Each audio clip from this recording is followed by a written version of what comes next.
Do you remember? Yeah, they kind of tell a story about, like, oh my, hold on.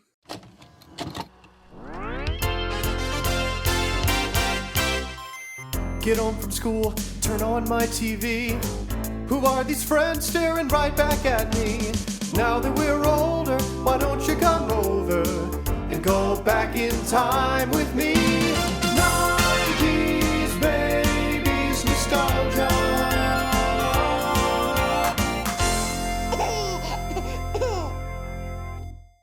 Hi, I'm Amanda. And I'm Jessica. And this is 90s Babies Nostalgia, where two fully grown millennial women rewatch and sometimes watch for the first time iconic tween entertainment from the early 2000s. Just to be clear, we are not sponsored by or affiliated with in any way any of the shows or companies we mention in this podcast. We just really like talking about TV. And today, the TV we're talking about is Lizzie Lizzie McGuire. McGuire, season 1.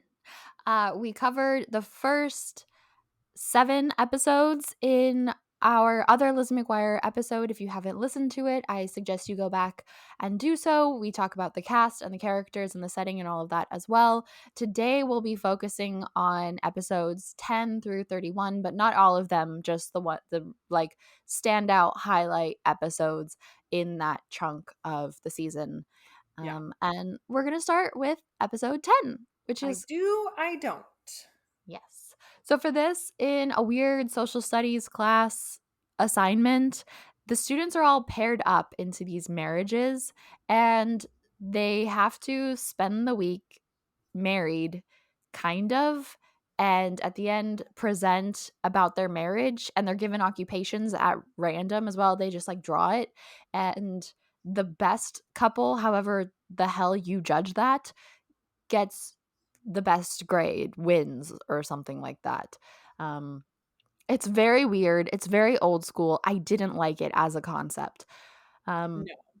And we get Lizzie and Gordo. As a turn of events, it's not Lizzie and Ethan. Instead, Ethan is paired with Miranda, and Yes. Kate is paired with Larry Tudgman. Because Kate is like so upset at being paired with Larry Tudgman, and she's obsessed with Ethan because everyone's obsessed with Ethan because he has magical hair.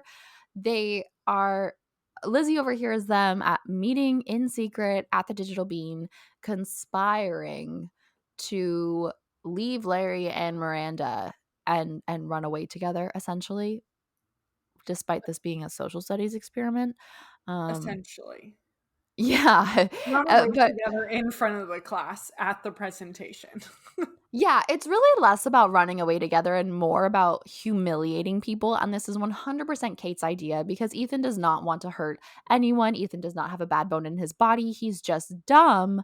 Um, and so Lizzie tries telling Miranda about this, and Miranda gets really upset and she thinks that Lizzie's just jealous. Yeah. And meanwhile, Gordo's upset because Lizzie can't fucking do anything with their project. She can't pay attention because she's obsessed with Miranda and Ethan. And Kate's upset because she got paired with Larry Larry. Tudgman, and he's upset because she's like not helping at all. Everyone's upset is what's going on, except Miranda. Well, she's upset with Lizzie, but she's real happy to be a homemaker to Ethan. Yes. And in the end, Kate leaves Larry.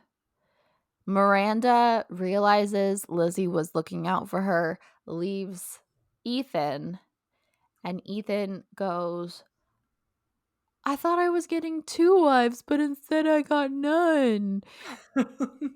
And the couple that wins is like 2 characters we haven't ever heard of, and they were a commuter marriage. Yes. And Matt's plotline in this is Joe sees Matt all muddy and she's like, Sam, you need to figure out what Matt is up to. Like, why is he coming into the house covered in mud? Like, he's up to no good. Turns out that Matt has built a little cave for himself because he needs to escape just life, you know? So he has built this little cave for him in the backyard.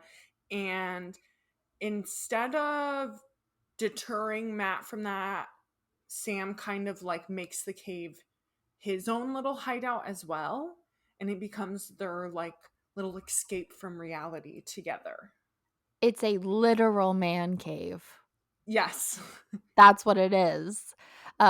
And Matt says something like that to his dad about, "You ever just feel like you need your own space away from it all, away from them?" And his dad is like, "Oh, I get it." Yeah. And that's how you it's a man cave. That's what they build. I Hmm. don't know what they're building into. They live in the suburbs in LA. Yeah. Question mark. We don't know if it's LA. LA adjacent. Yes. LA's somewhere. They live in the suburbs. I don't know what they're digging into that's somehow attached to their property. Yeah. Well, also, like, how big is their backyard? Because they like travel through the backyard a bit to get to this cave. And it's like, what? Where are you living that you have this large of a backyard? Yeah. It's an admirable effort for sure, and I was very jealous of the cave. In this situation, usually Matt's plot lines are just kind of for fun, but in this situation, in this episode, I preferred Matt's plot line because I Sure. thought it was really funny and creative and like almost too on the nose about a man cave, whereas I didn't love the heteronormativity and gender roles and all of that about the main plot line. Like, what teacher is doing this? Yeah. Well, and I found it interesting too that Joe gets upset when she hears about the project. She's like, "What are they teaching you about a healthy marriage? And why are you learning this at school? And I don't think that you should be learning this way." And it's like, yes, Joe, you are right. They Well, should not.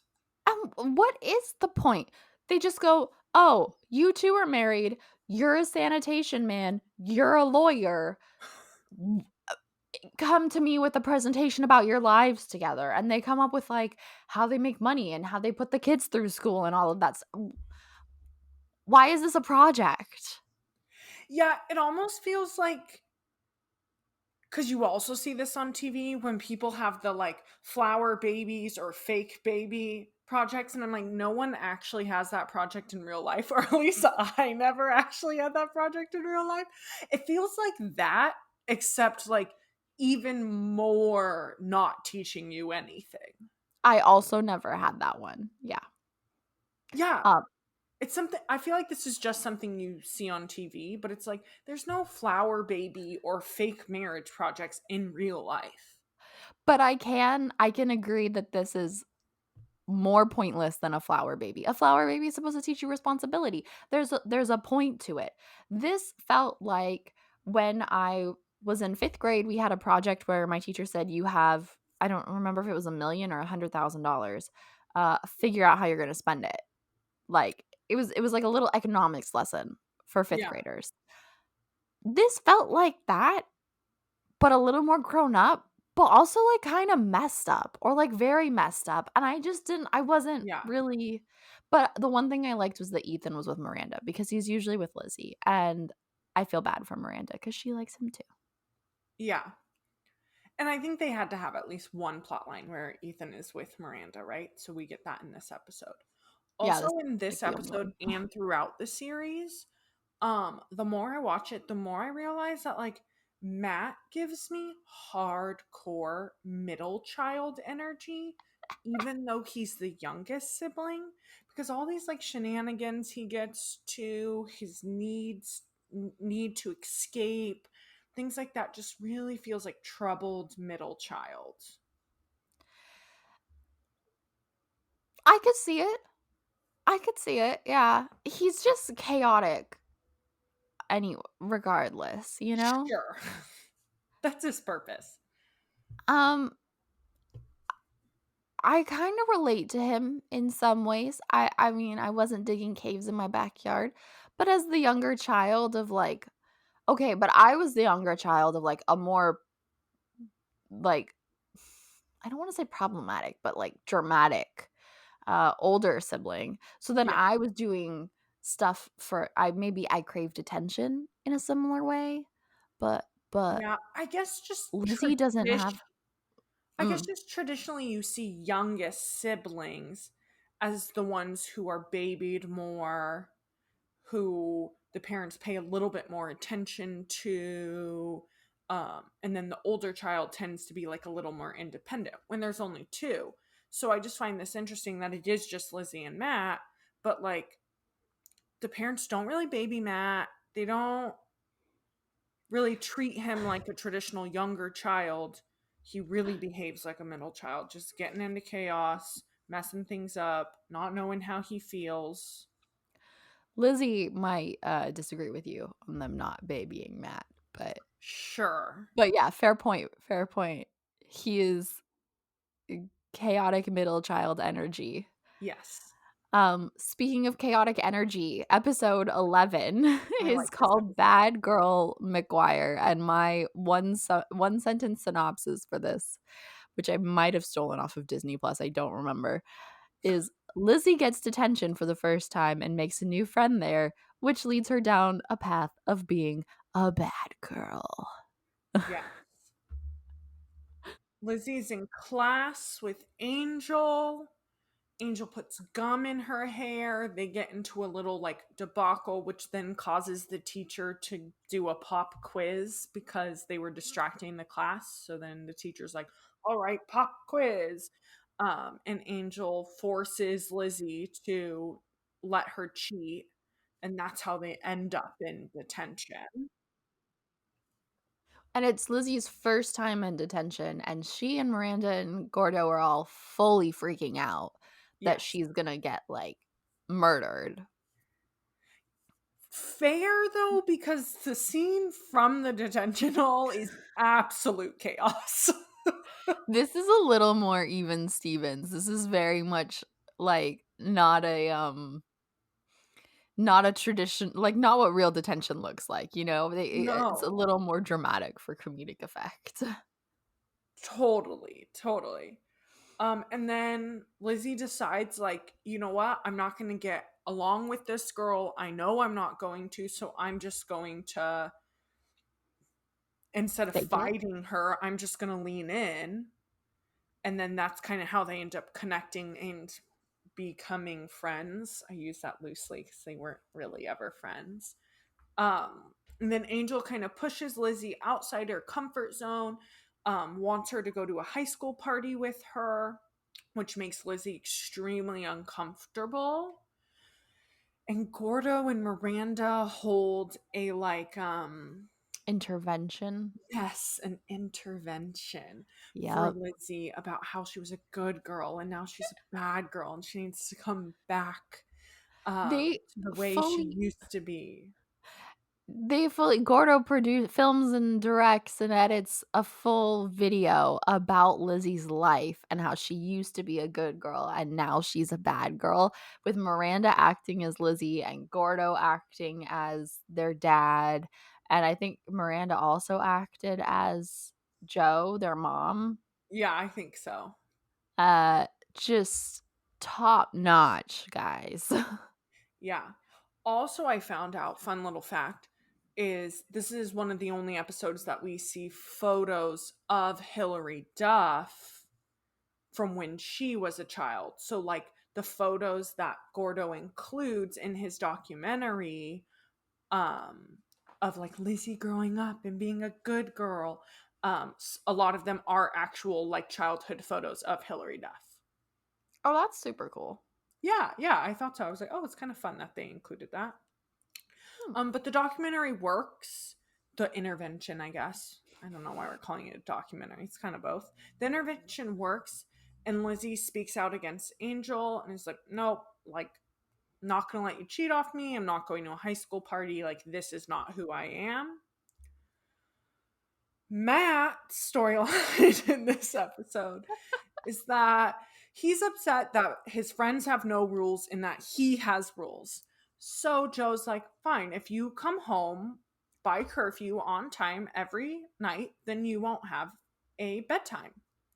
And so then Matt just like doesn't sleep. I He's recall just this. falling asleep everywhere.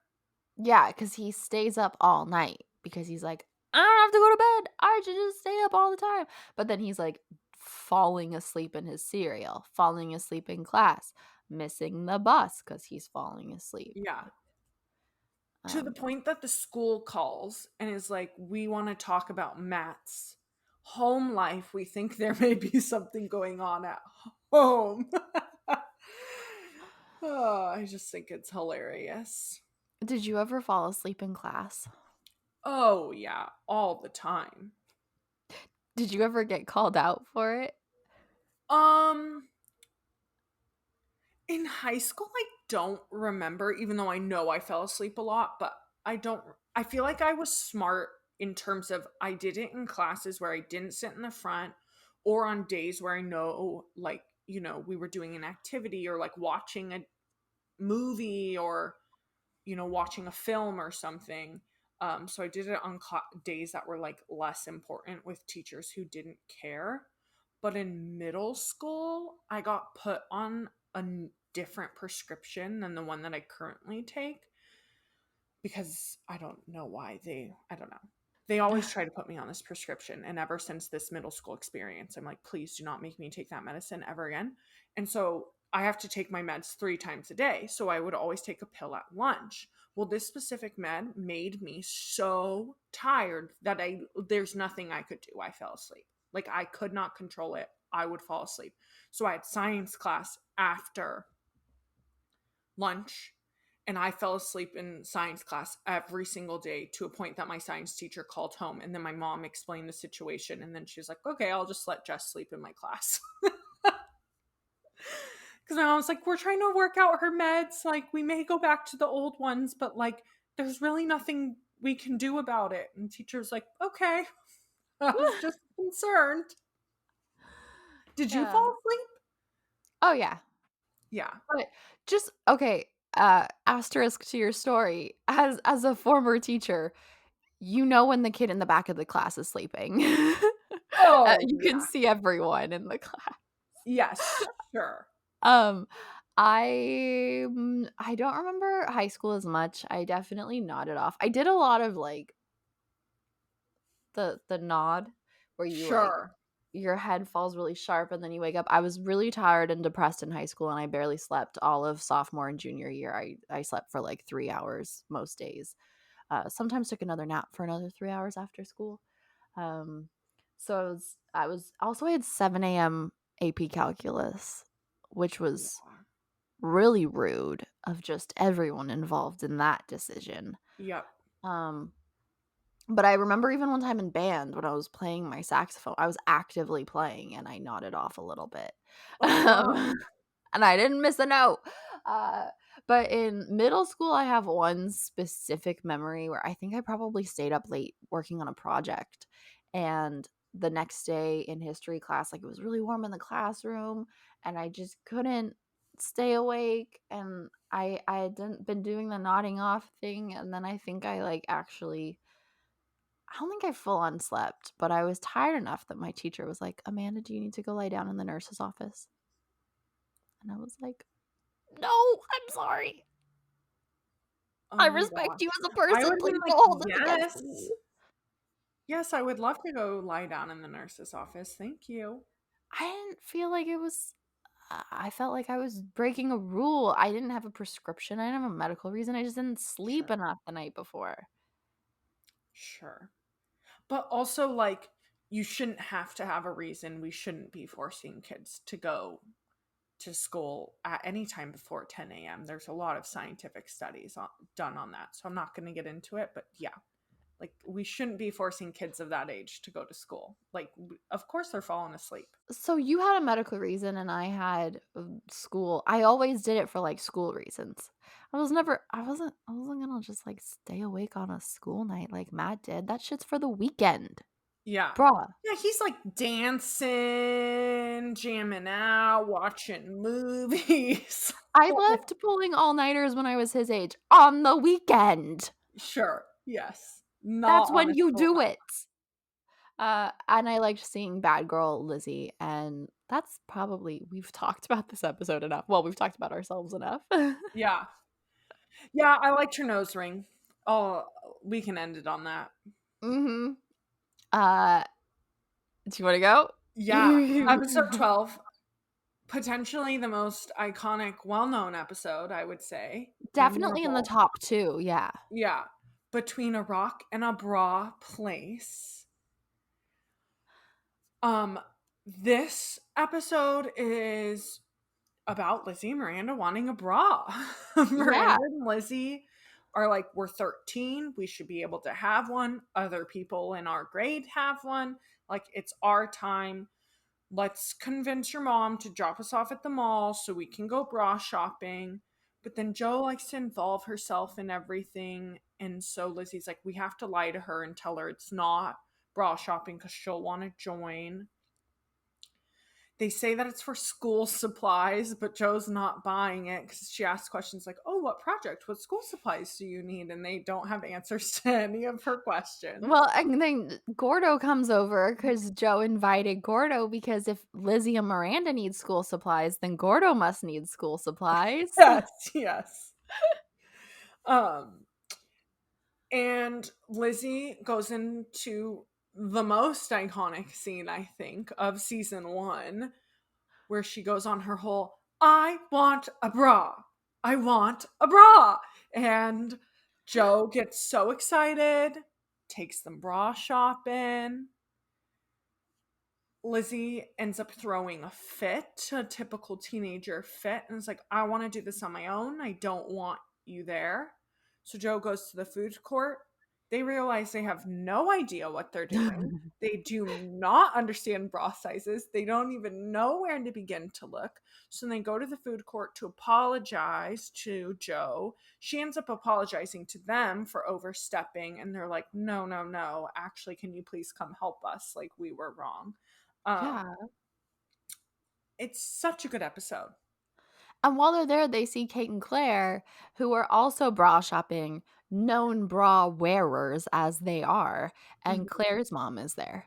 Yeah. So that's when they're like, okay, I guess like we should have our mom. I just want to say, a great episode. Did not realize how much bras were going to be mentioned in this show overall, though I do recall this one. Um, Crazy. Don't think Disney would do it again. But I have never in my life not wanted my mom or someone more knowledgeable with me when bra shopping. Even at 27 years of age, last time I bought bras was a couple months ago. I texted you during it. I had no idea what I was doing. I had to go to the sales associates and be like, can someone size me? But it took me 20 minutes to ask someone to do that because bra shopping is intimidating. It's very intimidating. And like different bras fit differently. So even if you are sized, I know you ran into this issue, it may not be the right size. Like they are so complicated, let alone at 13, trying to figure it out. Like you definitely need a parent, an older sibling, some sort of motherly figure walking you through it. Yeah, shout out to the girls at Aerie who knew what the sizing differences would be between the different bras based on the way that they were made, and brought me 3 different bras of 3 different sizes that all fit me perfectly, because that was magic. But you need to ask people for help when you're bra shopping. Yeah. Yeah, I think that's what's so awesome about this episode is like not only do we get an episode about bras, which is like every teenager goes through this. Like Mhm. every teenager goes through this. It is really a moment where you're like, okay, I need something to cover these. They're starting to grow. I don't really know what to do. So it's just so relatable. It's so important, especially to the demographic that was watching Lizzie McGuire, because they were Mhm. around the same age, a little bit younger than Lizzie is in the show. So I think it's an important thing to watch. But also, the conversations with Miranda and Lizzie and her mom, I think, are really important because, again, that's something every teenager goes through where you want to do things on your own. You want to feel independent. You feel embarrassed by your parents, but then you realize you don't know what the fuck you're doing. Yeah, for sure. I was never someone who really wanted a bra. I had a bra before Lizzie McGuire did. I was wearing training bras in 4th grade Mm. and full size, and I was and like regular bras in 5th grade. So, um I can't relate to her and Miranda wanting them, but I think I had friends like that who were like later to bloom, as we Yeah. call it, which is gross, later to go through puberty. Those are the words. Those that's science, guys. Yeah. And Because they I think wanted them. my earliest, my first bra was 7th grade, but it might have been 8th grade, but I definitely was a little bit later. And I remember wanting one, but I also was very athletic. So it got to the point that training bras and sports bras, like, were not cutting it for me with how athletic it was. I normally wore a bra and a sports bra until I learned how to wear a properly fitting sports bra. And then I was like, oh, this is life changing. Your boobs really don't bounce. If you wear a properly wearing sports bra, you don't need a double bra. But I didn't learn that until probably high school, you know? um, But I definitely wanted one. I remember like asking my mom, being like, it's time.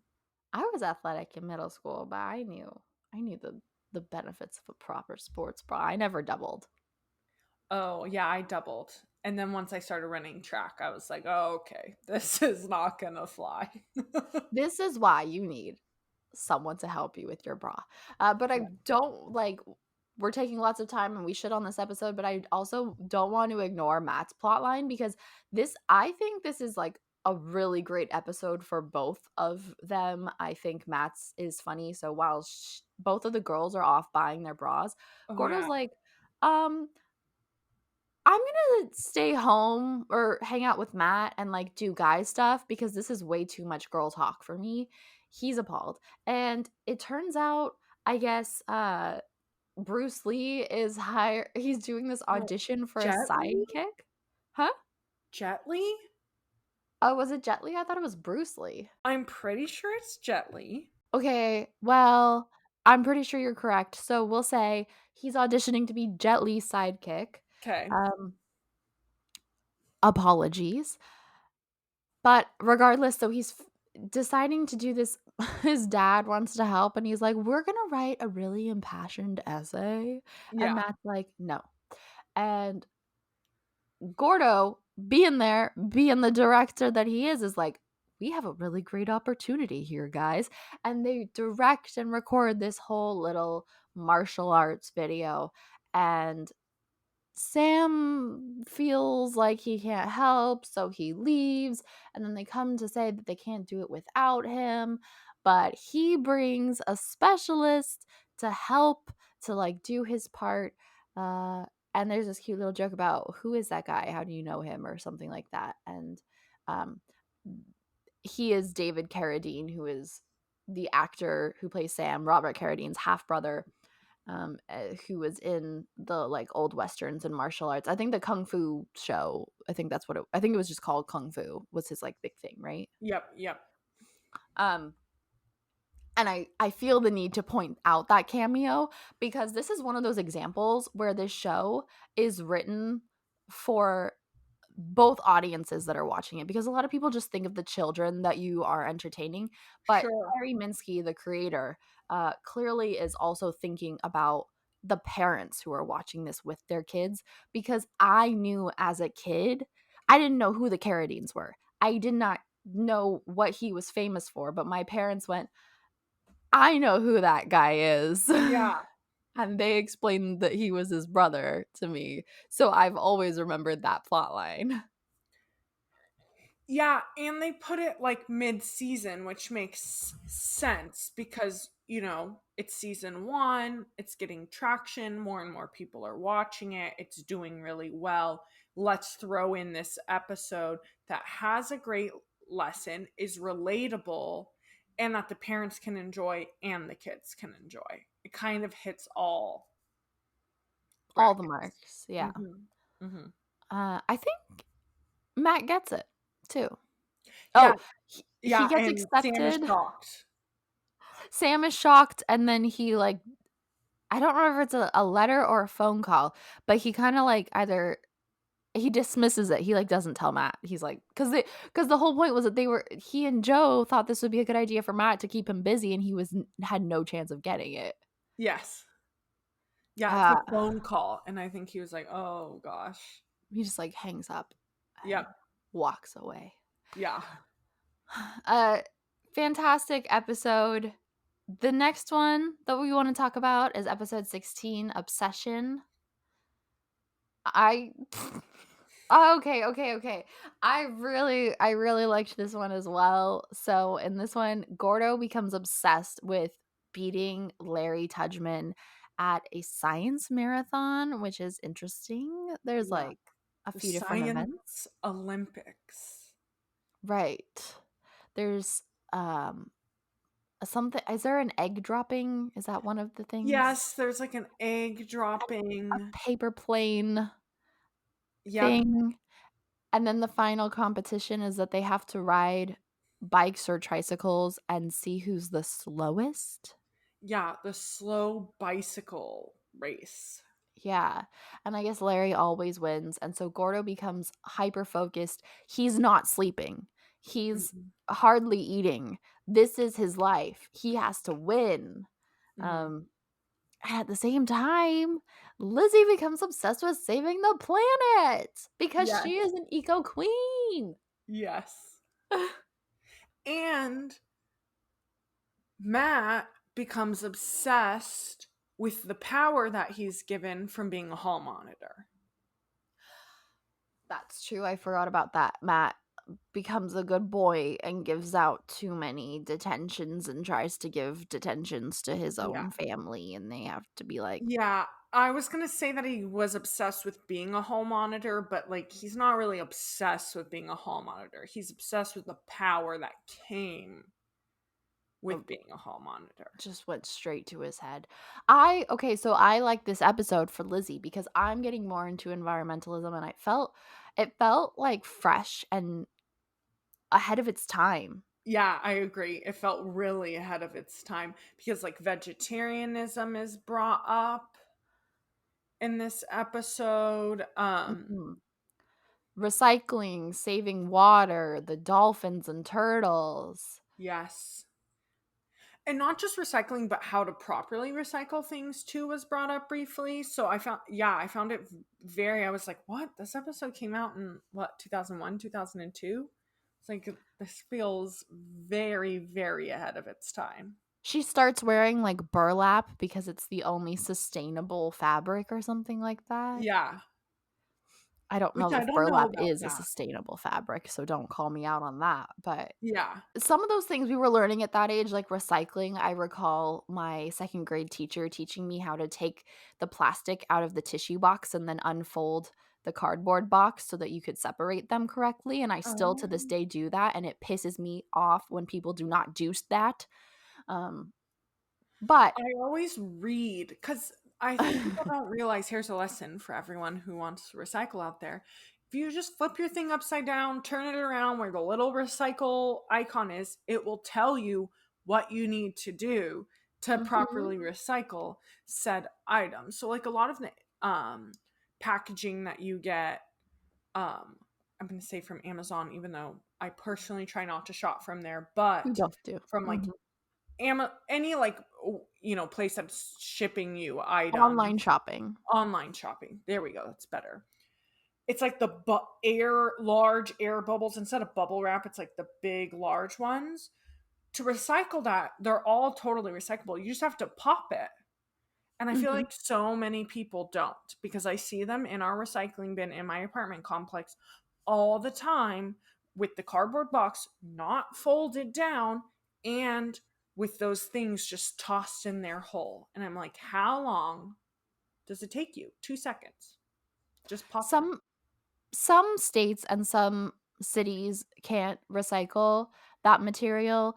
In California, however, it's pretty easy because even if your municipality doesn't do it, your local Target probably will. They like take bags, plastic bags usually, and they'll recycle them. But yeah, there's usually instructions on things, or it'll say top and bottom, like top not recyclable, bottom recyclable. Yeah. Um, when people don't break down their boxes, that is one of my peeves. You know Mhm. how much space you're wasting? Yeah. Yes.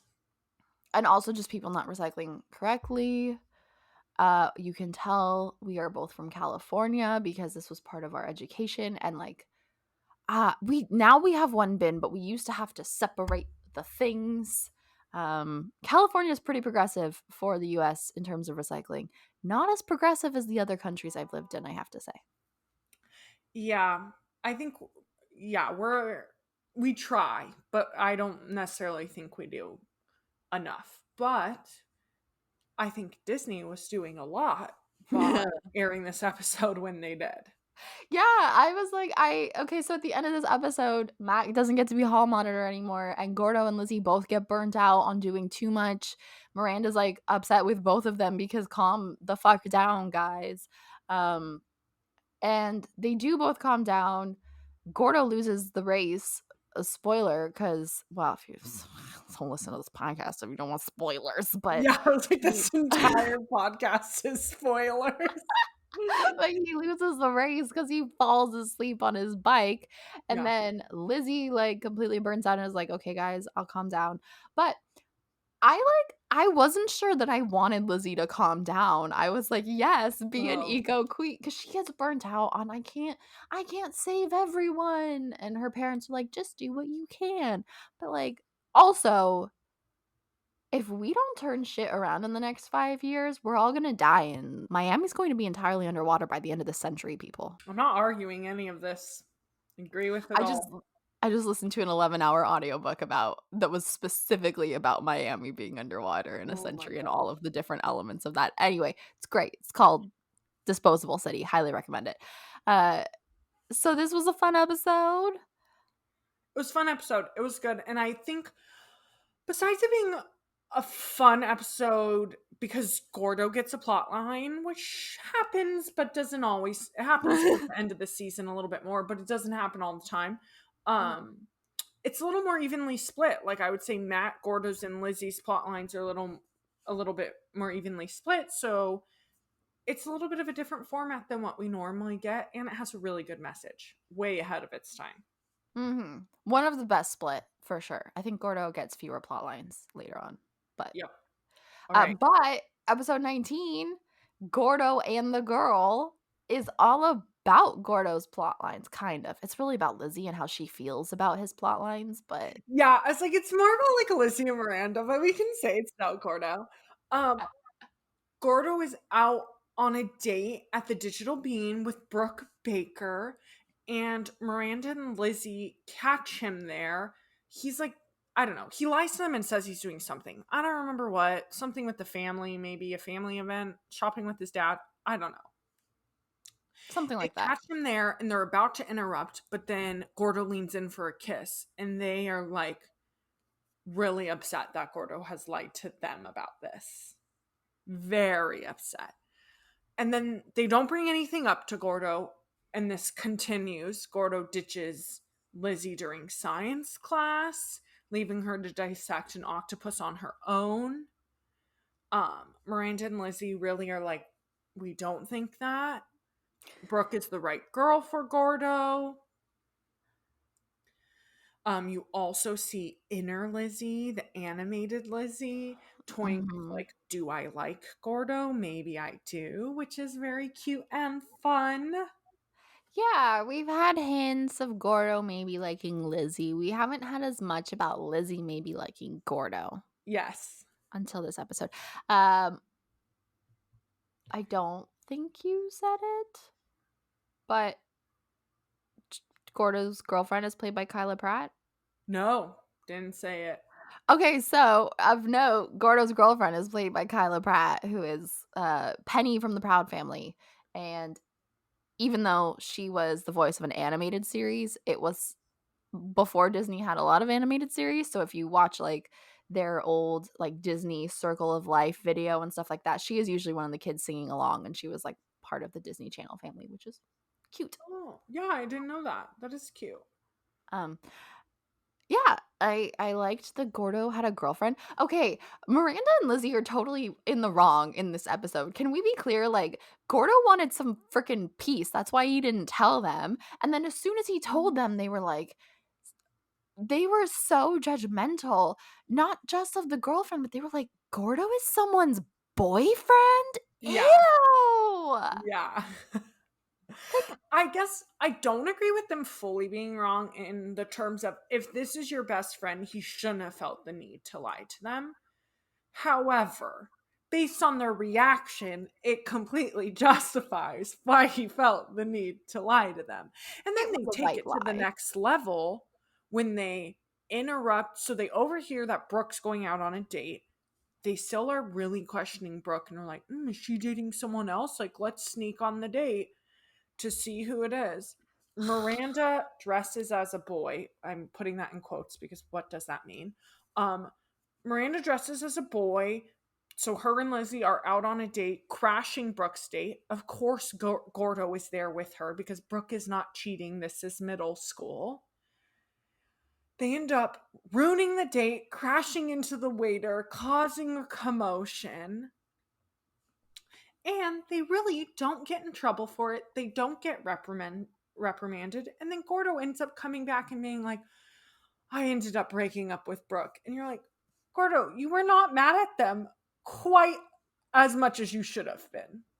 That's what I hate when he's Yeah, like, he completely lets them off the hook. He's upset with them totally. until Kyla Pratt gets obsessed with Gordo and she's like, "We're not spending enough time together." And he's like, "We already have 3 classes together and I see you at lunch and after school." And And she's walk you to all your classes. yeah, and then he jokes about, "We could only see each other more if I transferred into all your classes." And she's like, "Could you do that?"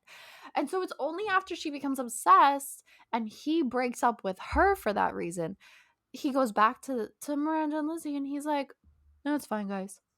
But, like, it's not fine. They were No. totally also, I think this is, the episode where they Miranda was she was very judgmental, but she was kind of on the fence about it and thought that they were probably going on a date, whereas Lizzie thought that she was dating someone else. And so Lizzie comes up with the plan, and Miranda's like very not okay with having to dress like a boy, and it's just like I feel like wasn't there a little banter about like Why of did I course have to be the boy? yeah, and of course you have a plan and Yeah. Yes, that made it very obvious to me that this was filmed in 2001. I feel like they would still do that today. I would hope not. Clothes don't We're have very genders, everyone. Clothes do not have genders. Wear whatever the fuck you want. Express yourself however the hell you want. Have short hair, have long hair. I think they're pushing it more with their animated series. I know Owl House has an LGBT plus character, but I don't know in what way. I don't know how much Disney's toyed with gender identity yet. You know, I know that Andy Mack, also created by Terry Minsky, was the first Disney Channel series to have a gay kid. Yep. He had it was a big plot line, and it was great. But yeah, I don't know how Disney feels about gender and clothing. Yeah. But Yes, here at that was 90s the Babies part of the episode. Nostalgia, we don't support it. Yeah. Exactly. Do we want to touch on Matt's plotline real quick? What was it? Matt is studying percentages in class, and Oh, he Sam hustles his kind of family. yeah, Sam teaches him percentages with candy, which allows Matt to better grasp what percentages are. And then he uses this to his advantage to gamble with the other kids at school, with Lanny. And then Joe finds out and is like, oh my God, I can't believe Matt is gambling, and makes him return all of the stuff he's won. He Stolen. also hustles Sam at one point, I think. Yeah. Yeah. It's cute. Kids learn in different ways, you know? He Yeah. clearly grasped the concept. Yeah. This is the first time I've seen Lanny as well. It's not the first time that Lanny appears. I think this is the third episode that Lanny appears in this season so far, but it's the first time I personally saw Lanny, so that was fun for me. Lanny's great. He's in a lot of episodes actually. They're pretty inseparable after a while. Yeah, 21 episodes total, but majority of them are in season 2. Because a fan favorite. I will say in season 1 Matt is shown to have a couple best friends and then by season 2, it's pretty much just Lanny and Melinda, who was introduced at the end of season 1. Yeah, I'm excited for Melinda. I remember her. Did I have you watch the episode with her in season No. 1? No, I was kind of upset about that, but I forgave you. I forgive you. You made me watch a lot of other episodes, so I figured it was fine. Thank you. I think I thought about that for a while. But talking about math and all of that, I don't know why these episodes are transitioning so well into Wait, each wait, no, other. I have a couple more things. Oh, what's your things? Okay, the final scene of this episode is they're like, Gordo, please just tell us about the kiss. And he's like, no, no, no, I'm not kissing and telling. And it's a close up of Gordo's face and Lizzie and Miranda on either side of him, making like kissing Oh, and they noises like kiss at him on the him. cheek, kind of. Yeah, and it is just such a cute friendship moment. I went and rewatched it twice because I was like, oh my god, this just gives me like such friendship feels, and they're all like teasing him, Oh, but you can tell it's out of love, and I just loved it. I feel like that is a part of the show that we and people don't realize now is as progressive as it was, that girls and boys could be friends. Yeah. Yeah, and you see that in Even Stevens too. Yeah, but Tawny and Lewis are love interests. Sure, sure, where this truly like yes, Gordo and Lizzie are kind of they plant the seed It's a slow burn. to lead up to Lizzie McGuire movie where all the fans get what they want, but really they're friends first and foremost. And he full on just friendship with Miranda as well. Yep. Yeah. So, about math and learning it in different ways. Yeah. Episode 20 is called Educating Ethan. Yes. And so, for this one, Gordo needs a new stereo. He's low on the cash, and I think he spilled something on his stereo, maybe? Or just like, I don't know what he did or to his stereo, just, but it broke. yeah, it broke. So, the girls recommend that he tutor people because, Gordo's a smart guy. And Ethan just happens to be the biggest himbo around because he's getting bad grades on his tests. And so they're like, why don't you tutor Ethan? And then Yeah. we can spend all of our time with him. Yes. So the plot twist, really, though, is that while the girls are just hanging out because they want to spend all their time with Ethan, Lizzie gets a little involved in the tutoring and she's able to relate on a different level to Ethan than Gordo is. Gordo's trying to he's like, 4 divided by 2 is 2. What don't you get? But Lizzie brings in her scrunchies and shows him, okay, if you have 4 and you take 2 away, then what's left? Or you make 2 groups, then what's left, Yeah. Um, and that helps Ethan. But Gordo's kind of upset that the girls are using him in this way. So he makes a fuss and they cool it. They don't hang out as much. But then Ethan's not doing any better. And he's like, honestly, can I have Lizzie back? Because I understood that better. And there's one point where she makes the cheerleaders. She like she tries to get people's attention. She does it with the scrunchies too, where she's like, "Hey, does anyone have a scrunchie?" And no one responds. And then she goes, "Ethan needs scrunchies," and they all get thrown on the table. Yeah. Well, and they're at the Digital Bean. There's no cheerleaders to be found. And then all of a sudden she's like, does Ethan Ethan needs needs cheerleaders? cheerleaders. And then there's like 12 of them. And you're like, where did all these cheerleaders come from? The Digital Bean is not that big. And she has the cheerleaders act like she did with the scrunchies and like do the math.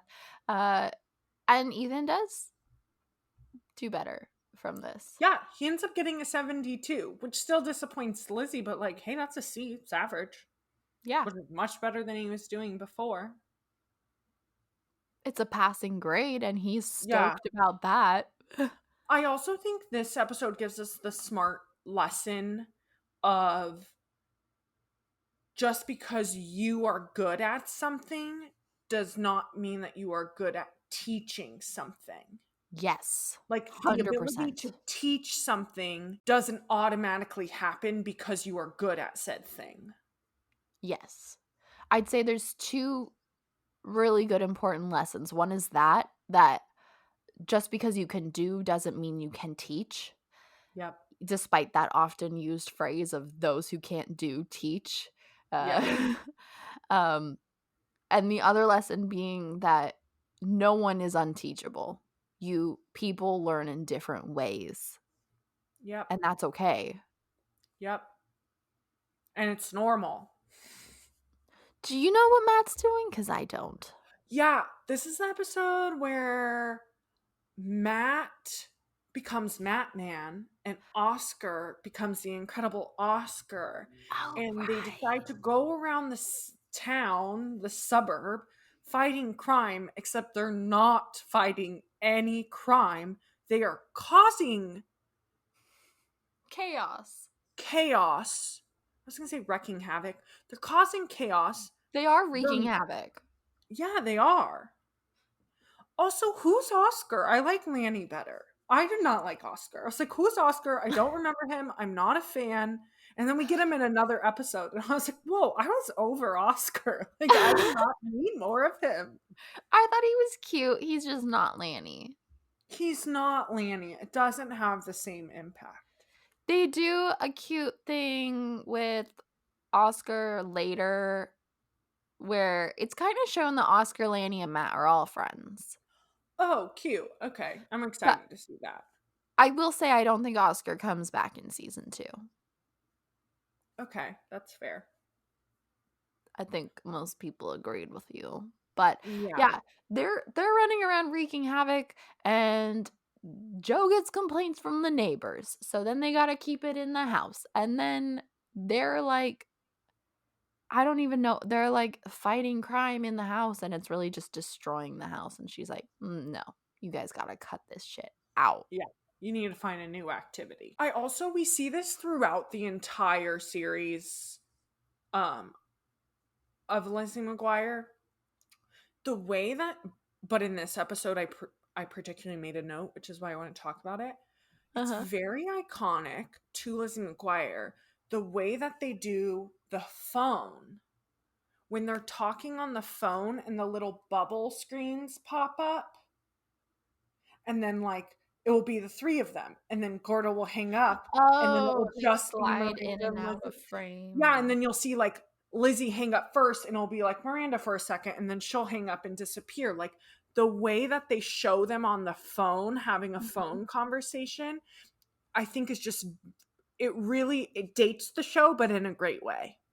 It's one of the quintessential, or like one of the motifs, I'd say, Yes. for Lizzie, for sure, that makes it is how often she's on the phone with them, and that three-way caller. Yes. I I'm always surprised at when they're talking, because often they're talking before school, and I was not awake and put together and Oh. calling my friends before school. I was a big phone talker in middle school and high school. But before school? All times. Wow. I actually was never a big phone talker, but also I started school for 7th and 8th grade at 7 in the morning. So Yeah, not for me. it was a Okay. thing I had to do. Episode 23. Last year's model. Lizzie decides to model for Teen Attitude Fashion Magazine to win $500 of free clothes. She's like, this will be fun. I'm going to get free clothes. She asked Joe, and Joe's like, sure, go for it. She models. She's doing great. She's twirling. She's smiling. Everyone's loving it. Kate is jealous. She's really just like working it. She's strutting down the aisle. She's twirling. Everyone loves it. Teen Attitude asks her to be in another fashion show. And this kind of causes a bunch of attention to be drawn to Lizzie, and she becomes like a pseudo celebrity. And people start treating her differently, where Mm-hmm. Kate wants to be her friend, and I think maybe Claire, and there's some girl we've never seen before and we'll never see again, who has all of these connections and is like inviting Lizzie to her country club. And so she Yes. Yeah. invites Miranda and Gordo because you can't have Lizzie without her posse. But the Correct. Miranda and Gordo are treating her differently too, and like doing her homework and scheduling her events. And she's like really not okay with it. So she treats them like dirt so that they'll realize what they're doing is wrong and weird, which Yeah. is kind of like a weird reverse psychology kind of thing. Yeah, it's definitely reverse psychology. I also wouldn't say she treats them like dirt, but she treats them like her people. Like instead of treating them like her friends, she treats them like they work for her because they were acting like they worked for her. They were scheduling her, they were organizing her. And so then she just went around and was like, fine, if that's what you want, then that's what I'll give to you. Did she do it rudely? But I'm pretty sure there was a whole like, this isn't what I wanted. Why don't you? Or was that not? Some Matt definitely has a scene like that. Did Lizzie not have a scene like that? Um, I don't potentially. Anyway, um, so Lizzie quits modeling because she doesn't like this, and I think that this episode was a very interesting choice because obviously Hillary was blowing up from this show, and it was kind of teaching you like the downsides of celebrity, and they do this again in season 2 that we'll talk about in another episode. I also don't love the concept of how meta it is of being like, well, she can be a model because Lizzie has it's also one of Lizzie's tropes and motifs that she always trips on things. So I Yes. don't know where this grace and poise is coming from. That even is she's picked on later. That becomes a plot point later in an episode that she always trips. So her being a model just felt kind of just very on the nose about as a comment piece of commentary on Hillary's actual life. Yeah. I also love that like they end this episode in I think one of the most hilarious ways because basically Lizzie is like I don't want to be a model but now I have to get out of my contract. So she goes crazy, purposely messes up the fashion show, but instead of just like walking bad, not smiling, not having proper posture, which probably would have caused her to lose the contract anyway, she just really wants to make sure that she is not going to have a contract at the end of this. She jumps on Miranda, attacks Miranda. They have this whole scene. I just thought it was so great. So She great. comes out with her hair a mess and, like, kinda, like, Yeah. hillbilly She's like looking. dirt smeared on her Yeah, and face. she, like, walks weird with her Yeah, arms out. Yeah. She commits. fully commits. I'll touch really quickly on what Matt and Lanny get up to in this episode, though it's not really that important. They go to like a sharper image type store. I don't know what store this is, but it is It's like Sharper Image. It made me so nostalgic for Sharper Image. yeah. I was like, I saw it and I was like, are they in a sharper image right now? Right? They buy a hammock. It breaks immediately. They try to return it, but the store manager is like, you can't return sale items. He's also working out on a treadmill in the store when they try to return it. They decide then to tape down the store manager's hands and turn the treadmill on really, really high to get back at him. And that's really Don't their do that. entire plot line. Yeah, don't do that. That's messed up. That's dangerous. Yeah. I just really like the shots of Lanny in the massage chair. 'Cause Yeah. he really wants the massage chair, and they don't have anywhere near the amount of money, but, like, No, every time no. Matt's going around the store asking him about stuff, it just pans back to Lanny in the chair, like, Yeah. It's cute. Episode 24 is Night of the Day of the Dead, and this is the Halloween episode, which I guess gets a little trope time, which I did not do in the last Lizzie McGuire episode or a few episodes. But you know what? Things are going to come in and out of this podcast. It's fluid. We're fluid, just like gender and Yeah. sexuality for that matter. Yeah. not speaking about either of those things. Night of the Day of the Dead is a Halloween episode that's really kind of more about Dia de los Muertos because, in the early 2000s, we kind of learned about it in a similar way to how we learned that, like, Hanukkah and Kwanzaa and Christmas were, like, the winter holidays. Dia de los Muertos was kinda, like, lumped in with Halloween as if they were almost the same thing. Um, I don't know if people across America learned about it, but in California we did because we have a lot of Mexican influence and culture. Yep. Uh, and so at the school, they're gonna have a Halloween dance. They call it a fright night, but yeah, it really is just a Halloween dance. And they're setting up, like, booths, And and little, like, displays. and Miranda's parents come in. This is the first time we see the Sanchez's, and they bring in their, like, what are they called? I should have looked this up before we recorded, because they're often called sugar skulls, but I'm sure that's not the actual term for it, but they're, like, skulls, that represent their ancestors for Dia de los Muertos. Basically, her parents bring these skulls for them to display as part of the fright night. And food for their ancestors, right? And yes, and food as an offering for the ancestors to enjoy. And then the parents kind of go away and you think that they leave. But And then Kate was being rude about them and something else. Okay, I don't know if this is just me not remembering it well or if this is actually a convoluted episode. a little bit of both. I can explain. So basically, Miranda fights for representation on the Fright Night meeting and wants a Day of the Dead display. And Kate is being white. I don't know how else to put it other than that. And everyone else is like, no, we should totally have a de los Muertos display.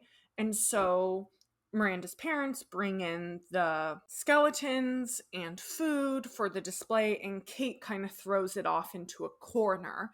Right. At the same time, there's this plot line going on with Kate and Lizzie, where Lizzie is like, I want to be Vampira. And Kate's like, okay, if you clean out the janitor's closet, then you'll get to be Vampira. And so Lizzie gets Gordo to help her clean out the janitor's closet. And then Kate is typical Kate and is like, actually, I'm going to be Vampira since I'm in charge of Fright Night. And the costume you looks can be better a on clown me. and hand out balloons. Mm-hmm. And so then it pans to Fright Night, which Matt is at because his parents decide that he's too old for trick-or-treating and is going to go to Fright Night instead, I guess. Dumb. He's not too He's old. 10. I feel like he's not too old, but He's not. yeah.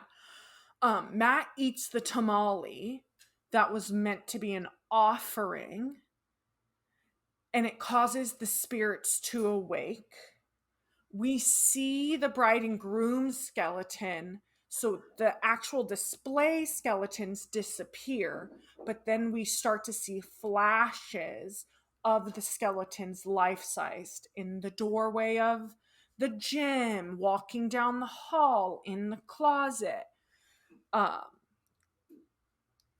these kind of crazy things start happening, and Miranda tells Kate she needs to beg the spirits for forgiveness. They're in a closet when this happens. The skeletons pop out, and it turns out that it's Miranda's parents who are in on the joke with Miranda the entire time. And it kind of was meant to, like, torment Kate for not allowing. That was my feeling, at least, is that, like, her parents were in on the joke as, like, a way to torment Kate for, like, not allowing representation. Oh, I thought it was for what she did to Lizzie. I don't know. Well, Miranda just makes some comment, right, about, like, Kate can't have every day or something. sure, yes. I think you're leaving out one of the best parts where Gordo, like, convincingly becomes a gnome. Okay, I did He, like, disappears and his voice starts coming out of a little baseball bobblehead type Yeah, thing. yeah. Or no, it's the cartoon Burger Boy. Burger Boy, yeah, he starts coming out of a Burger Boy bobblehead. I don't know how they set up that mic because the technology in those days. Yeah. I And did write, at one point, Gordo disappears and seems to have shrunk inside of a little Burger Boy, and Kate knocks it over and crashes it onto the ground. everyone's in on the joke. Matt's in on the joke. He was intended to eat the tamale. Yeah, Um, all of it. I we have to include the Halloween episodes. I'm just putting that out there. We're never gonna yeah, watch a show and not watch the Halloween episode yeah. because it's a huge part of the Disney franchises. Yep. However, while I liked having some Dia de los Muertos representation, while I enjoyed the pranking, fell flat.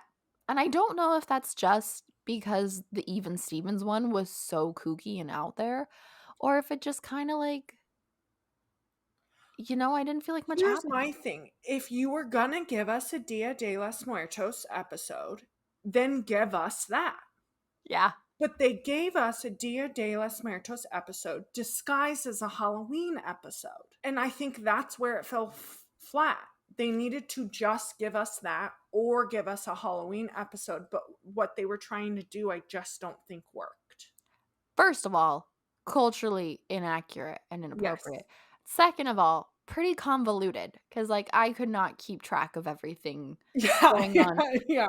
There's a lot of little bits, and I don't think I realized everyone was in on the joke until you just said everyone was in on the joke. So clearly, I didn't even understand what I was watching. But I also felt like I was glad they got some pranking done, and for once, it's not just Matt, but it was so obvious that nothing spooky was really happening that I was just kinda, like, waiting for Kate to figure it out the whole time. Yeah, it was. I feel like if we were just comparing this Halloween episode to the Even Stevens Halloween episode, they're not even on the same No. level at all. Which is funny because also we've said, you know, Even Stevens is nowhere on the same level as Lizzie McGuire in the Yes, complete opposite way. yes. But this episode is just focusing on this episode. It just doesn't cut it. No. But we had to talk about it, and we did talk about it. Next one, episode 26. There was no good transition for that one. Yeah. Scarlet Larry. So Yep. Larry, he asks Lizzie out. Hmm. There's whispers it might happen, and then he does. And Lizzie's like, what the heck?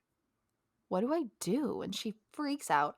She goes to Joe, and Joe gives her some vague advice. She's like, well, you know, your dad was a dork, and also just like do what your heart says or something like that. I think she tells her to follow her heart, and she's like, Mom, that's the least helpful advice you could Yeah. give me. No, I actually think Joe gives bad advice here. Not even that it's not helpful. I just think it's bad. She basically tells Lizzie, you should at least just go on one date.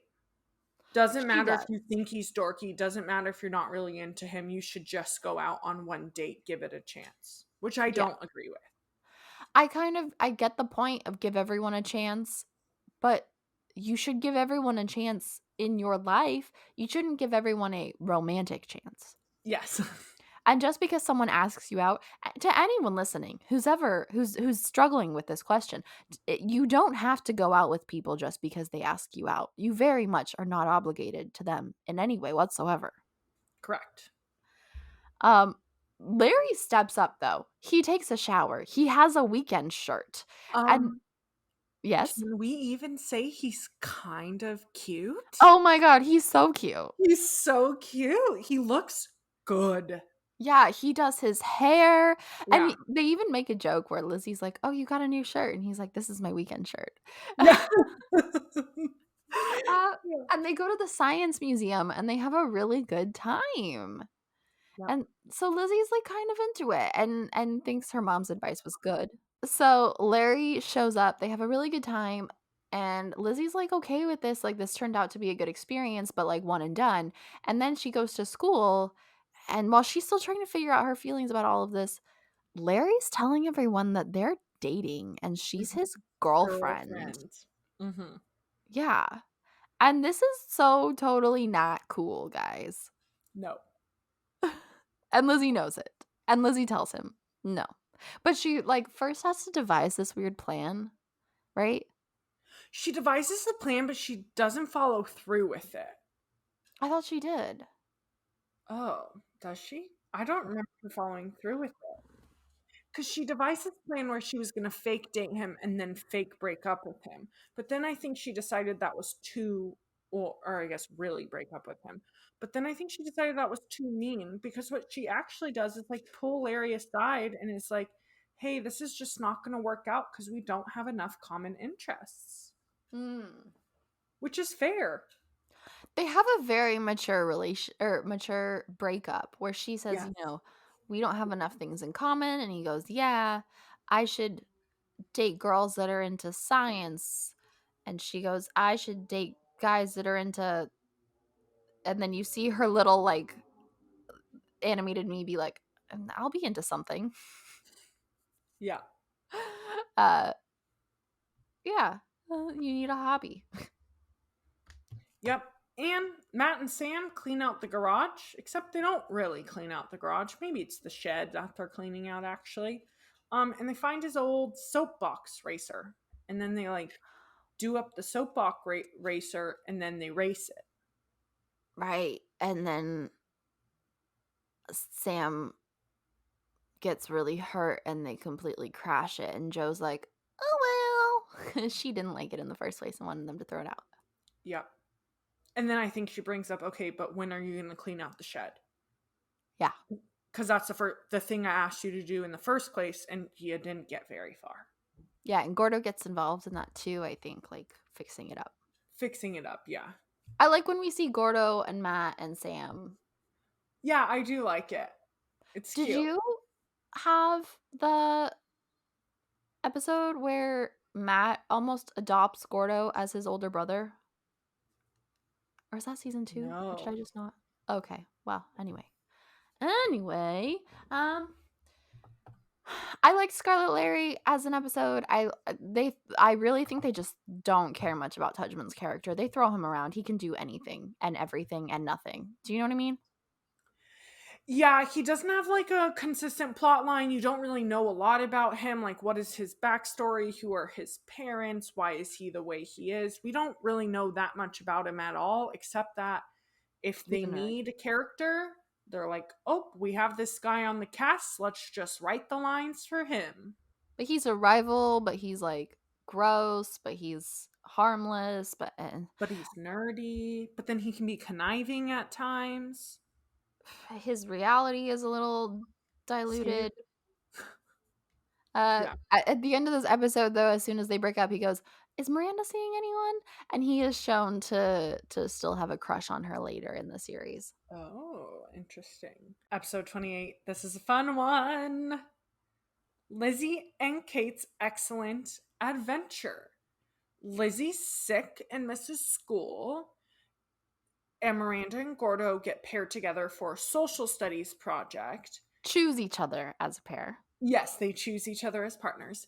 Kate was also sick the same day, so Lizzie and Kate get paired together, and they're doing a project on Latvia where they have to like do a little presentation and then cook something for the class Yeah, from isn't it the like Model country. UN? Kind of, yes. Do they Yeah, call it Model UN though? I think they might have, but I'm not sure. Mm.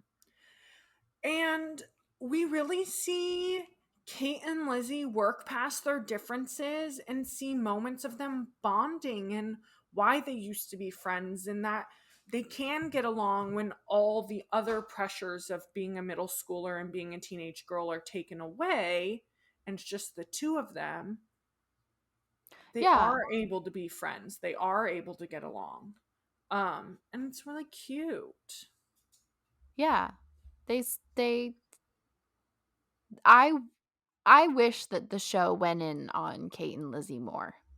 Yeah. But this one was nice. They both were very reluctant. They both would not admit it to their friends, but they got along again. Yeah. Also, one of the best lines, I think, probably of the season, because it just really marks that this is early 2000s here, is Kate and Lizzie make a point that they're only going to work on the project alone in one of each other's homes. They're not going to be seen out in public with each other.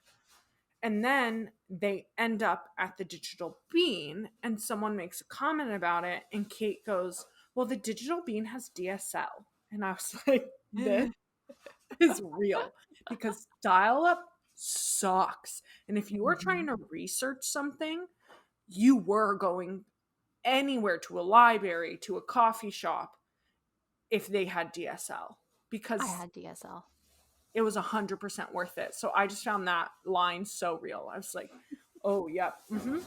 And also dates the show immediately. Yes, yes, it does.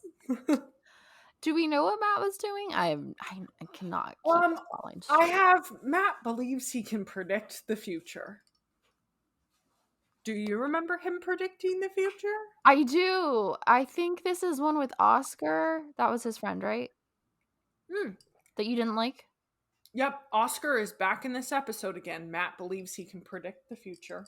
Yeah. Oscar and Matt, I don't remember what it is. He says something that comes true like immediately. So they decide that he's psychic. So then he gets a whole lineup of people through the backyard, like for him to tell their fortunes. And some people call him a hack, but then I remember there were like 3 people where he tells them exactly what's gonna happen, and then it happens, like, immediately as soon as they Immediately. leave. Yeah. And it was pointless. It was fun. I admire Matt because he's confident and he believes he can do absolutely anything, and he is the master of keeping himself entertained. Yep. Like, the kid is never watching television. He is he is out and about with his friends, making a buck, having a good time. He's very imaginative and runs with it. Mhm. At a time when I was just watching Disney Channel. Okay, so we're down to our final 2 episodes of the season, and I think both of these are really defining of the show and what they're trying to teach us. Episode 30 is called Gordo's Video. They're both about Gordo, actually. Mhm. And with Gordo's video, he leaves his camera running in the cafeteria. He just has it on him during lunch, leaves it on accident, forgets it, comes back, and realizes he has like a bunch of footage of people just saying stuff that they would never otherwise say if they knew they were Mhm. being heard. And he's like very onto this big brother bullshit and starts leaving his camera running in different public places throughout the Yeah. school, getting people's secrets, like Kate Mhm. admitting she was held back in kindergarten is a big one that we find out. She's older than everyone. Yeah. Um, and he uses the footage to enter a local film contest for the school district. Mm. It was the different rival schools. I remember the kids from one of the rival schools came to watch his film premiere. But one of the things that is quintessential to this plot is that he catches Miranda ranting to Lizzie about she's just having a bad day. We don't even really know what prompts this rant, but she just rants about how everyone in this school is so fake and like life is hard and she wishes she didn't have to go there basically. It's kind of like I was pretty genuinely concerned for Miranda when she gave this rant. Yeah. Um do you remember any more of it than that? Um, of her rant? Yeah. No, just that she was ranting, and you could tell it was in a moment of like a pure comfort. This is my best friend. I know that I'm safe here and I'm going to rant this, and then it ends up on videotape. Yeah. And so as Gordo films people throughout the school, every day he shows Lizzie and Miranda what he films and they all laugh at it and it's funny. And then he shows them this rant and Miranda's really upset that he filmed this. This was a really raw moment for her. And if he shows it in his video, that the whole school can see that she will be bullied, everyone will hate her. It's She'll gonna be be like an outcast. She'll have to switch schools, she even says at one point. yeah. By the way, side note, I love Elaine's voice because Lizzie is like us, she's quite high, whereas Miranda, she gets kind of high, but she always stays a little raspy, which is Yeah. I can hear it in my head so well. Yeah. It's this big will he, won't he moment where Lizzie doesn't even know what side she's on because she wants to support Gordo in his film, but she also wants to be there for Miranda. Miranda feels really upset because Gordo keeps being like, well, why is it okay that, like, I can't, that I can use everyone else's stuff, but I can't use yours? Yeah. But then Miranda's perspective is, if we truly are best friends, why would you do that to me? Why would you potentially do something that's going to ruin who I am at this middle school and my ability to be around my peers? Like, truly, you're not a friend. You wouldn't use this footage. But then But then, Gordo's perspective is also, if we're really best friends, you should trust me to use this footage in a way that's not going to ruin your life. yes, And which that's exactly what he does. he does for everyone. Yeah, he before privacy laws were a big deal, he blurred out everyone's faces and distorted their voices. So it was just them. It was a video of people admitting stuff, messing around, goofing. I was a little disappointed we didn't get to see more clips that he hadn't already shown Miranda and Lizzie. Yeah. And then overlaid throughout it was Miranda's monologue, essentially, about how everyone should just be themselves. It was sweet, and it was a good point about how middle schoolers are trying way too hard to fit in. Yeah, I really like this episode because I felt like it was extremely relatable for people in, like, it actually felt like a middle school. I was gonna say with people in middle school and high school, but it really did feel like a middle school topic, with like not feeling like you fully fit in, not knowing where you fit in, just kind of feeling uncomfortable. Everyone's going through weird things, and then the fact that he was able to catch all these moments but share it in such a like fun way that was almost comedic was really cool. It was very like quintessential cheesy Disney, but it had a relatable plot and it had a lesson. I feel the need to point out that Miranda's monologue is like placed over a montage of stuff. You don't really see her. You can totally tell that it's Kate saying she got held back in kindergarten. Uh, Sure. there's a lot of like profiles of people you'd be able to see, Yeah, but they blur her face, but it's like her hair is still sticking out. You can tell it's her. yeah, but it's a really sweet and really real message, and I think Miranda is very often the voice of reason in this show, where you think that it's Gordo or you think that it's Lizzie because Lizzie's down to earth and Gordo doesn't care what anyone thinks. Miranda very much comes in with like the real world perspective that neither of them are being entirely grounded in what it's like to go through school. Do you know what I mean? Yeah, I feel like because Gordo is the nerd, you think that he would be the more reasonable one, but probably Miranda is one of the most relatable characters. And she really like, I think maybe a good I don't know if this is a good way to summarize it, but she's the person of color here. And they yeah, both kind of are walking around oblivious, wanting to be popular or wanting not caring about being popular and insisting that there's one or the other. And Miranda's kind of in the middle, like life is a lot more nuanced than that.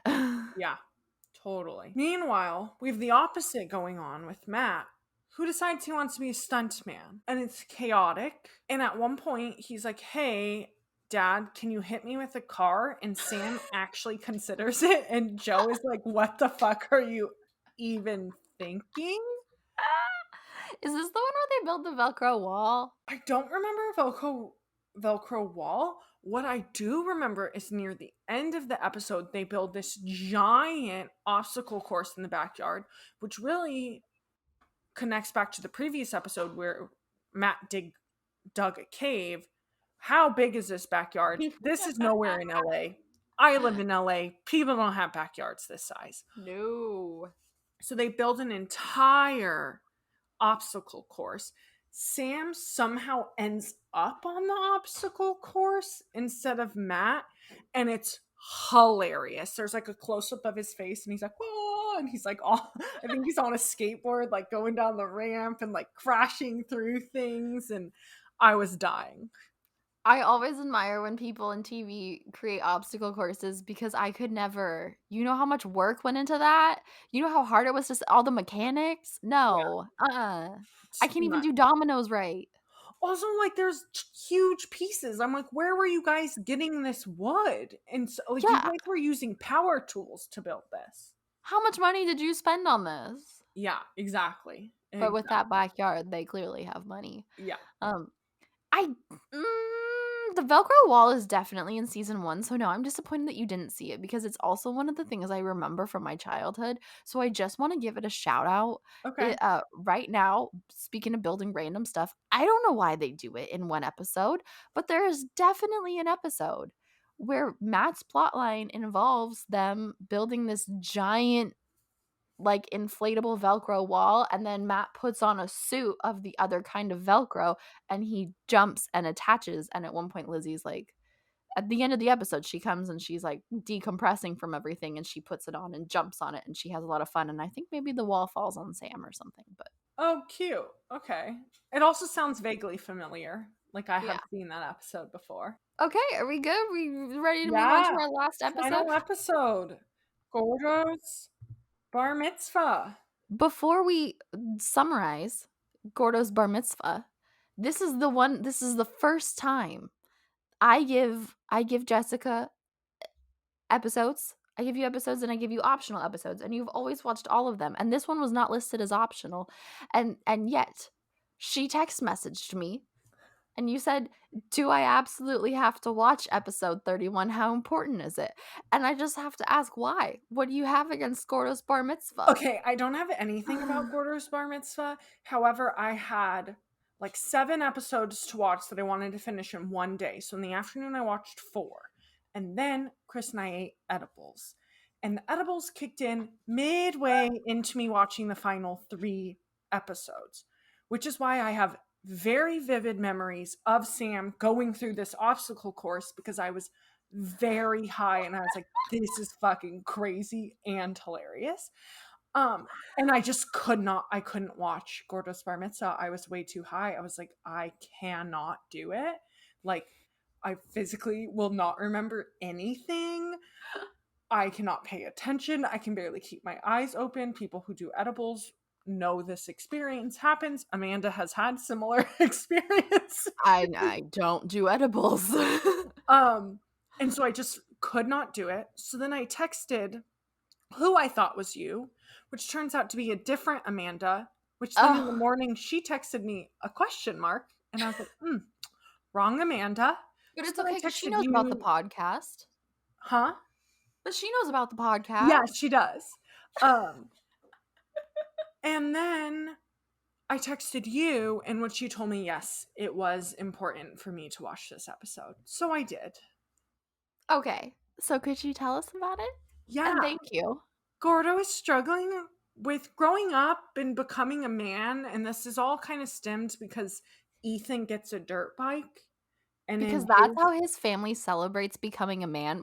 On your 14th birthday, you get a dirt bike, which really tells me that they're not in LA, they're in Calabasas because the backyards, the dirt bikes, the money.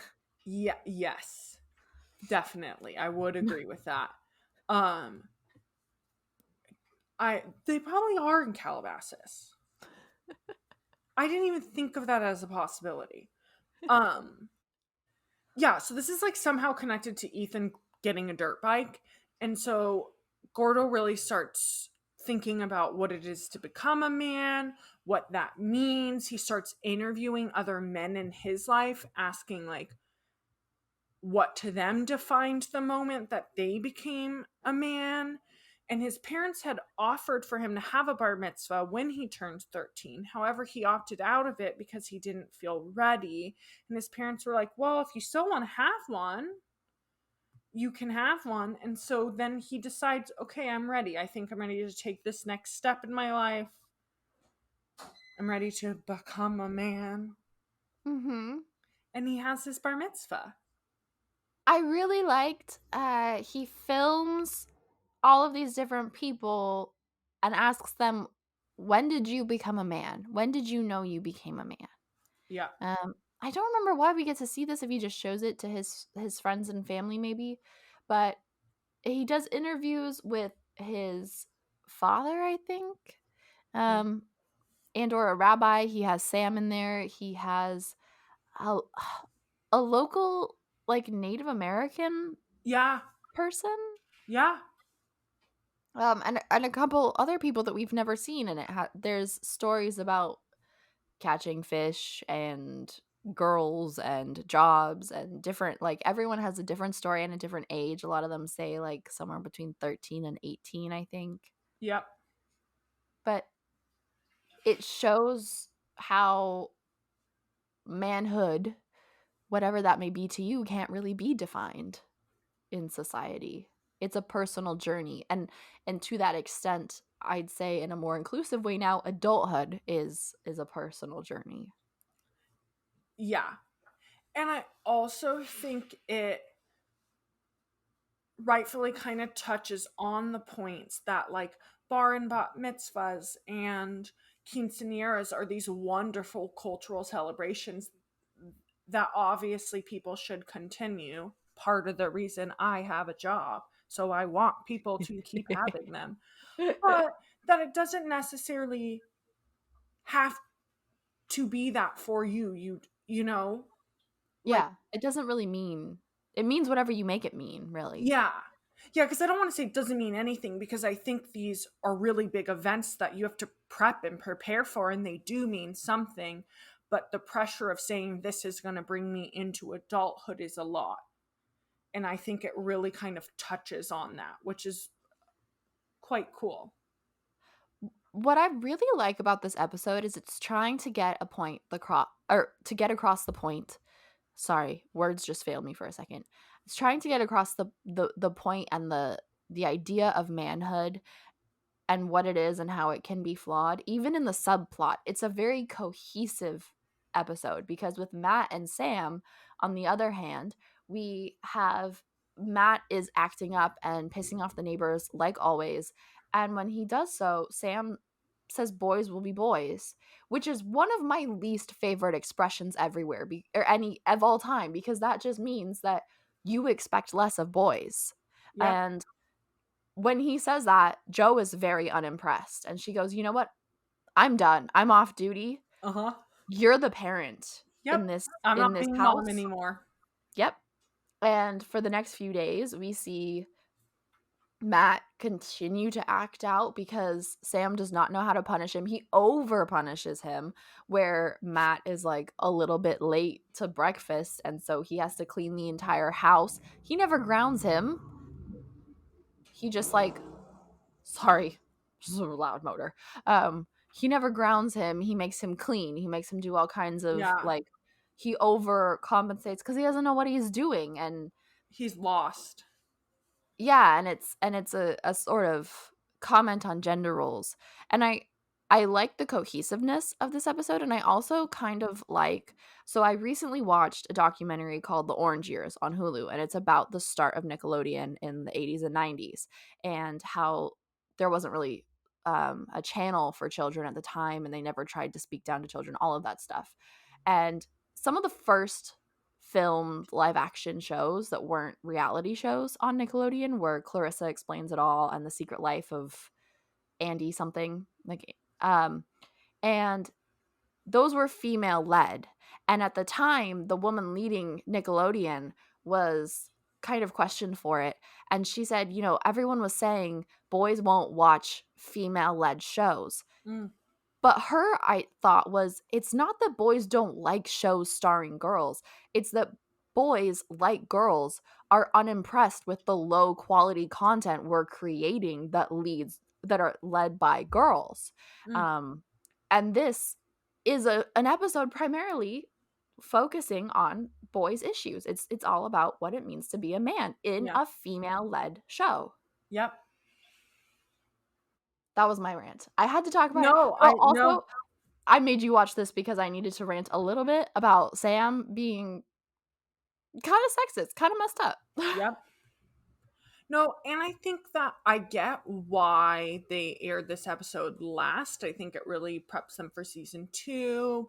It really is a cohesive episode. It has all of the characters in it. It really has a good message. Though I do have to say, because Lizzie McGuire is interesting in the way that the production schedule is not the air schedule. Ugh, So I the hate order that. in which the episodes are shot is completely different from where they were aired.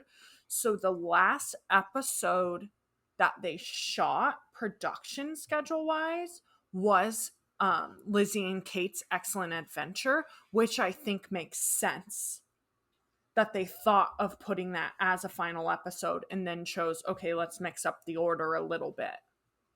How did you find out that that was the last they filmed in season 1? Um, I found a website that told me all of the production schedules. I can share it with you. I saved the link. I love that.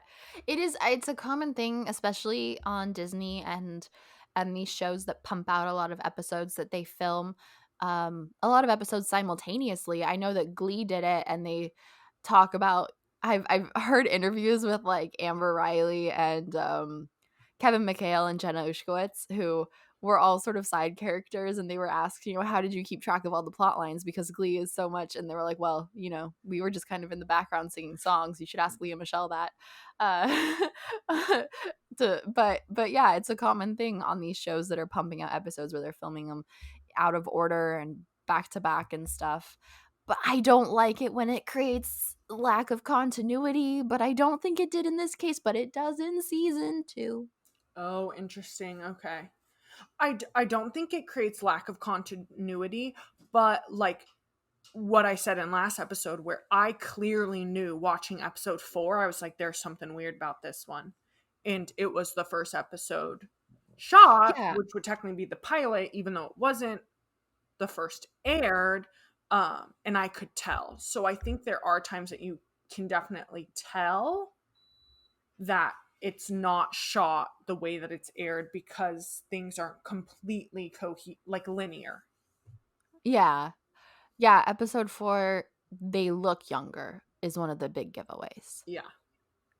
So how are you feeling about Lizzie after watching season 1? Does not even compare to Even Stevens in a good way. It's so good. It's better than I remembered. I like want to watch it. Even though I'm making you watch like over half of the episodes. No, I'm really enjoying it though. It's so good. And it like this is the show that really got me into Disney and I can see why. I'm like, oh, Mhm. it's so well done.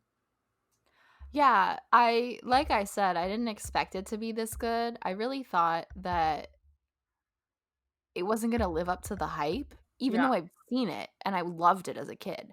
But I think there's a lot of credit to be given to its creator. I think she's very good in creating shows that don't talk down to children, that really speak to them on a more personal level and in a responsible way. Yep. Totally. Yeah. Do you have a worst episode? Of all of the ones that we've talked about, as I scroll through, oh boy, what stands out? Here Comes Aaron Carter. I kind of liked I Do, I That's Don't. it. But It's the all worst. yeah, I Here's think the the other thing. one would be Night of the Day of the Dead, but I still probably prefer that to Aaron Carter. Yeah. When I wrote it down, I was like, am I allowed to think that this is the worst episode? Because it's like probably the biggest guest star or one of the bigger guest stars that they had on season 1. I'd say But he's the biggest in season 1, yeah. yeah, but it was the one episode where it's like, this episode is lacking and I could feel it. And it doesn't really have a message. The rest of the episodes have really great lessons that are told in fun, relatable ways. And this one is just like crash a video shoot of your favorite child star and then you'll end up in his dressing room and he'll kiss you? Like, what? I'll agree. It fell flat. I told you it was the first one that I stopped halfway through, Yeah. like, I came back to later. It's happened with a couple episodes now that I'm, like, pumping through them, and sometimes I start a new one. Anyway, but it was the first one I did that with, and I Yeah. also, like, wasn't sure when I wanted to come back to it.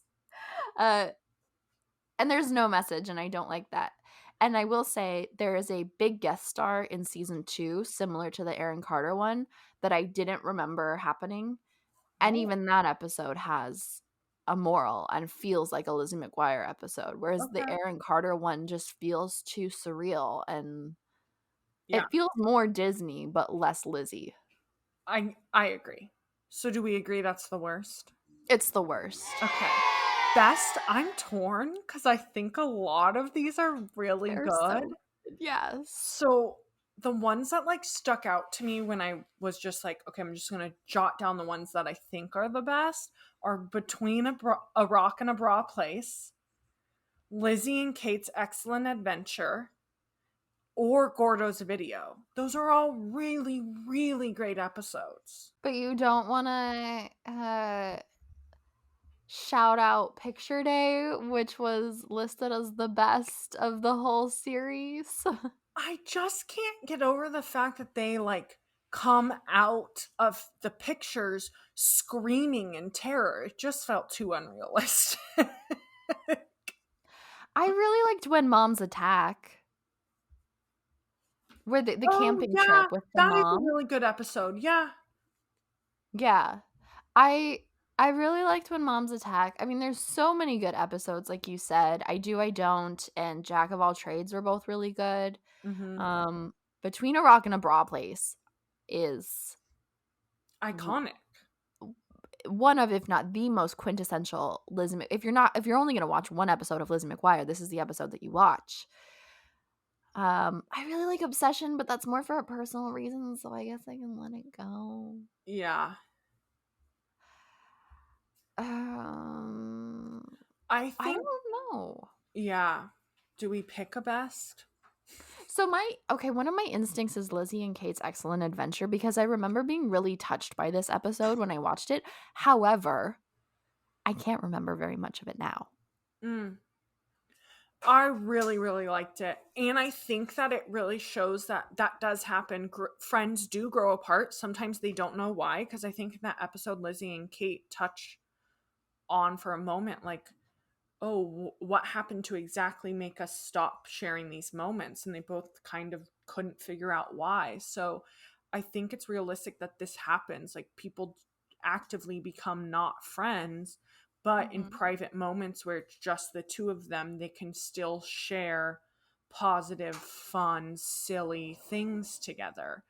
And I think this especially happens in middle and high school. Um, yeah, it's really, really well done. I agree, but I think I like Gordo's Video More. I more. think from these three, if I had to pick one, I'd probably pick Between a Rock and a Bra Place. I don't know that we have to choose, like, we have to Great. parlay. They all win. Lizzie wins. Yeah. Like, we were so impressed with Even Stevens, and now I feel embarrassed about it. Yeah, me too. Now watching this one, I'm like, okay, I don't know what we thought was so good because it doesn't even compare. But it was good, but it wasn't that Yes. good. And I I also think Lizzie's What? setting us up to go down. Yeah. I think Raven might sustain, Okay, sure. but by Shake It Up, we're gonna be upset. You know? There's Yeah. a point we're gonna be like, "Ugh." Yes. The other shows are fun, they're just not as grounded. It is what it is. I kinda we're not picking a best, but I wanted to make a little comment about this. I know in Christie's kitchen throwback, blah, blah, blah, blah, she likes to mention that as a child actor, she felt like they would just like throw anything on her. Like, get her messy, make her jump in a vat of sloppy joe or whatever. I actually don't think she was one of the actors that did that, but she felt like they were just constantly throwing things for comedic effect. And she asked Lelaine if she felt the same way on Lizzie, and she was like, "Sometimes, but I think mostly Hillary." And you really see that when you like the second episode in, she's getting covered in paint. Paint. That was real. She I think Lelaine specifically said the octopus in biology class was real and Oh, did you could scar tell the Hillary. octopus was real You because in the could. bloopers at the end, like She's you freaked out. you can tell Hillary's really struggling with it, and you can hear like a producer or a production assistant or someone in the background being like, "Just hold it like this, Lizzie. You're not holding it right." And Hillary's like, "What is happening? This is so gross. Like, I don't want to be doing this." I've eaten so much raw seafood that I saw and I was like, I could eat that. Um, and I really like the bloopers at the end of the episodes. It's fun. And I like that they always do one for the animated one because you know that that takes extra work and money, but they really decided that was worth it. I'm glad you brought that up because every time I watch the bloopers, I think that I'm like, oh my gosh, they are paying someone to animate this blooper, which is taking Uh-huh. so much time and creative thought, but it's hilarious. Yeah, worth it every time. Yep, yep. So that rounds out Yeah, season 1 of Lizzie McGuire. yeah. Check back next episode for the first half of season 2. I say Yeah, questioningly. yeah, I think for season 2, we're gonna do like we did with season 1. It's 34 episodes. We're not cranking through all of those. We'll probably do the majority of them the first episode of our podcast, and then the last one do the other half, and as well as some wrap up and where are they now and all of that. So you can look forward to that. I still have to finish watching season 2 so I can give you those episodes. I'm looking forward to it. Please follow us on all of our social media. We're at 90s Babies Nostalgia on Instagram and YouTube. Spell out the word 90s. As well as on Twitter, we're at 90s_babies. If you have any thoughts on Lizzie season 1 and you would like to share them with us so we could potentially include in a future episode, please feel free to voice memo us or DM us on Instagram or Twitter. Or even just, I would love to hear any takes you have on Lizzie McGuire and what it meant to you, because I think that this show meant a lot to a lot of people. And I'd love to hear about it. Yeah, I would like to hear that as well, actually. It would make me very happy. Thank you to Patrick Dunovit for our incredible music, as well as Don Wheeler for our very cute artwork. We probably have their socials plugged somewhere, wherever you're listening to or watching this. Yep. Other than that, we will see you in the next episode. Bye! Bye!